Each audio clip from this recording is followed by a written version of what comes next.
Welcome back to my channel Nazia Shaikh and 9। हमारे हर आने वाले वीडियो की नोटिफिकेशन सबसे पहले पाने के लिए हमारे इस चैनल को सब्सक्राइब कीजिए और बेल आइकॉन को प्रेस कीजिए।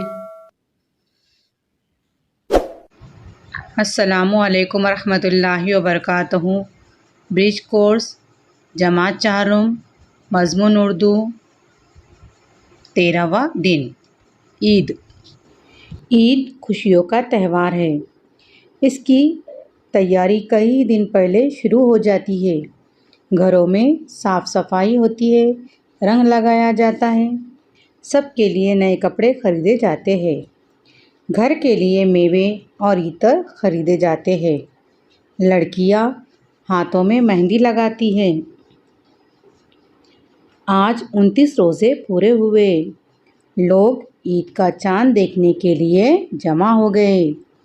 शायद चांद नज़र आ जाए।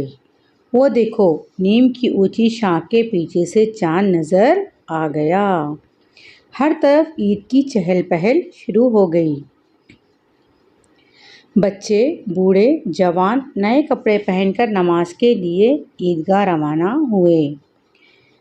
नमाज के बाद एक दूसरे से गले मिलने लगे। घर पहुंचकर सब एक दूसरे से ईद मिले।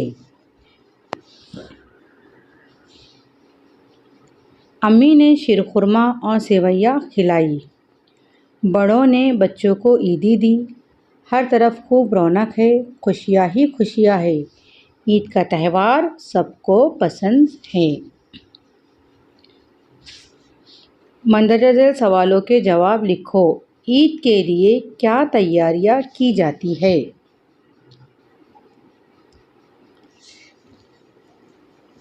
जवाब है, ईद के लिए साफ़ सफाई की जाती है, रंग लगाया जाता है, नए कपड़े खरीदे जाते हैं। सवाल नंबर 2 है, लड़कियां हाथों में क्या लगाती हैं? जवाब है इसका, लड़कियां हाथों में मेहंदी लगाती है। नंबर 3 है, ईद का चांद कहाँ नज़र आया? जवाब है ईद का चांद नीम की शाख के पीछे नज़र आया। नमाज के लिए सब कहाँ गए? नमाज के लिए सब ईदगाह गए।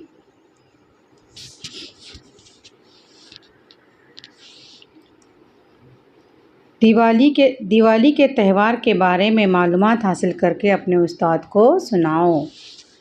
दिवाली का जिस तरह से हमारे ईद का त्यौहार है, इसी तरह से दिवाली का भी त्यौहार है। इसके मुतालिक तुम क्या जानते हो? इसके मुतालिक अपने अपने क्लास में मालूमात सुनाओ।